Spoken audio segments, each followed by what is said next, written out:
Hello everyone. We've made a lot of updates to our annotation column, which is the column over here on the left of the proofing page. Thank you again to Amanda Stribling for volunteering this short piece where she made a bunch of mistakes on purpose so that we could illustrate them inside the software. So let's look at the annotation buttons. Here it says OK or audio missing.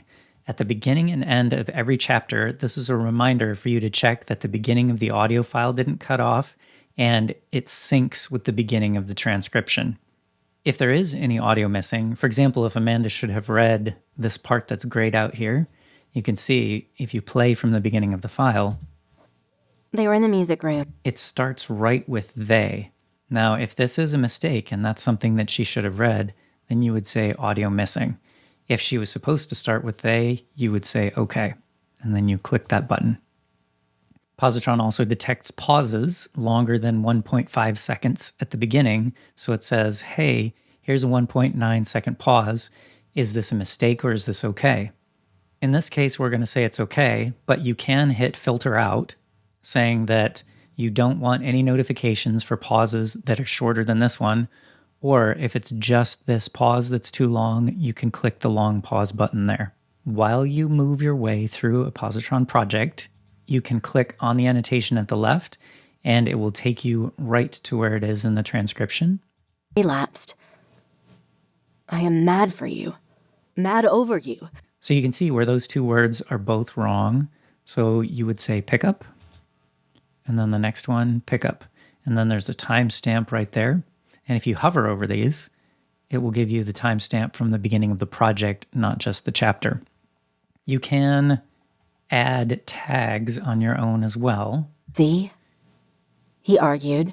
So that's supposed to be complained, not argued. So she said argued for complained.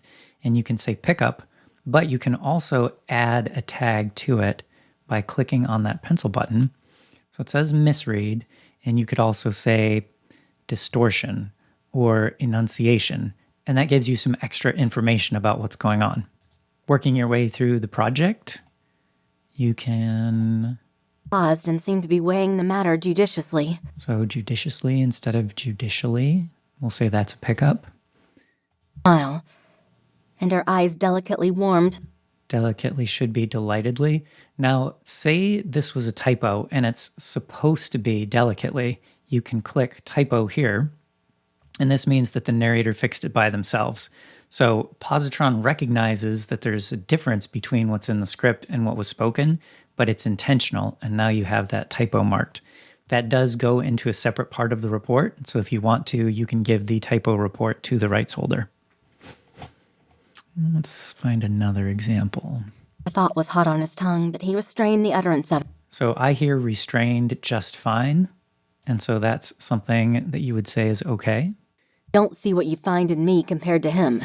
Now, if you're going for word perfect, then yes, to should be with. But if it's a decision of the proofer that that's okay, you don't have to agree with Pozotron. You can just say that's okay. See? Then you think of me at C and worse. There's a pickup.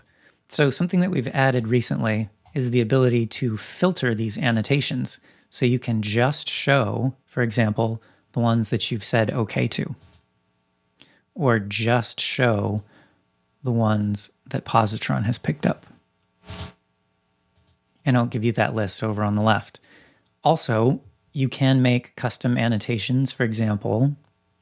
You see, it is not easy for me. If that's the wrong character voice, all you have to do is click and drag, and then click the bubble, and say character voice. And you'll see that custom annotations that are created by you are underlined in yellow, and Pozotron created ones are in red. So that's a quick run through with how the annotation buttons are currently set up.